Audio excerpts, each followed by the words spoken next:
السلام علیکم سامعین، 24 رجب ہے، 26 فروری ہے۔ آج کی خبروں کی شروعات محمد مصطفیٰ چانچک کی تلاوت کلام پاک سے کی جا رہی ہے۔ ساتھ ہی دینی ادارہ مدرسہ زینت العلوم نارائن گڑھ ضلع امبالہ کے پروگرام کی تفصیلی رپورٹ پیش خدمت ہے، جو ہمیں موہی سے مفتی صوبان نے بھیجی ہے۔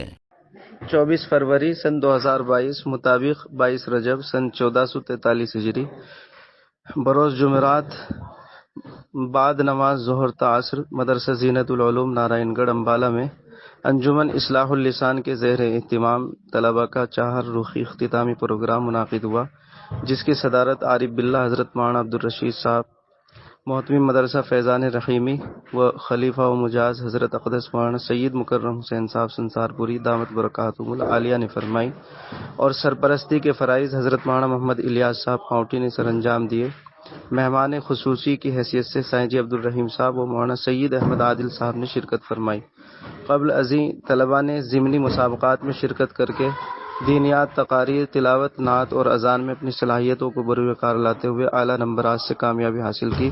علماء کرام کے بدست ان کو بالخصوص اور جملہ مساہمین کو بالعموم انعامات سے نوازا گیا، اور گراں قدر انعامات کے ذریعے جملہ مدرسین کی بھی حوصلہ افزائی کی گئی۔ پروگرام کا آغاز عزیزم محمد مصطفیٰ چانچکوی کی تلاوت سے ہوا اور نعت النبی عبداللہ رہنا نے پیش کی۔ نیز نظامت کے فرائض مفتی محمد صوبان صاحب قاسمی نے بحسن و خوبی انجام دیے۔ پروگرام میں علماء نے اپنے بیش قیمت اور حوصلہ افزا تاثرات پیش کرتے ہوئے مدرسے کے لیے ترقی کی دعا فرمائی۔ پروگرام کا اختتام صدر محترم مولانا عبدالرشید صاحب دامت برکاتہم العالیہ کی پرسوز دعا پر ہوا۔ آخر میں ادارے کے ناظم محترم جناب قاری نثار احمد صاحب نے تمام مہمانوں کا شکریہ ادا کیا۔ شرکاء میں علاقے کے ائمہ و معزز و مقتدر مندوبین، قاری محمد یامین صاحب، مولانا حسین مظاہری صاحب، مولانا علی حسن کانسلی، مولانا اسعد اللہ، قاری ایوب، قاری ذاکر، قاری نائب علی، عبدالستار جگت پوری، لال دین چیئرمین، قاری عبدالباری مغیثی، مولانا اکبر صاحب، مولانا قربان صاحب، قاری مبشر صاحب، قاری راشد صاحب، مولانا راشد صاحب، مولانا دلشاد صاحب، قاری اکرم صاحب و قاری نصیر صاحب کے نام قابل ذکر ہے۔ اعوذ باللہ من الشیطان الرجیم،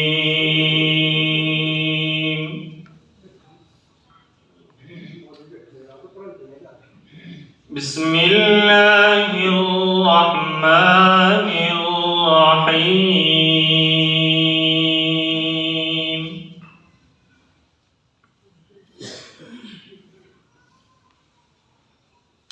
ما كان على النبي من حرج فيما فرض الله له،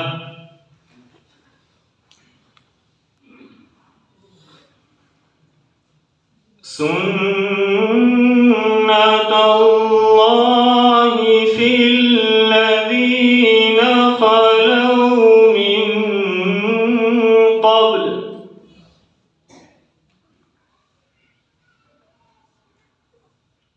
وكان أمر الله قدرا مقدورا،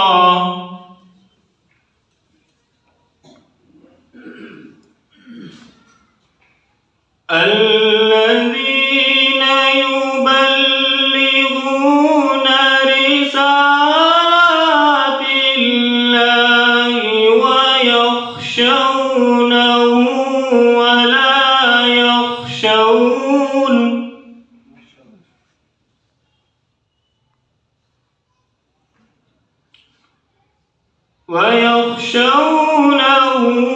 ولا يخشون أحدا إلا الله،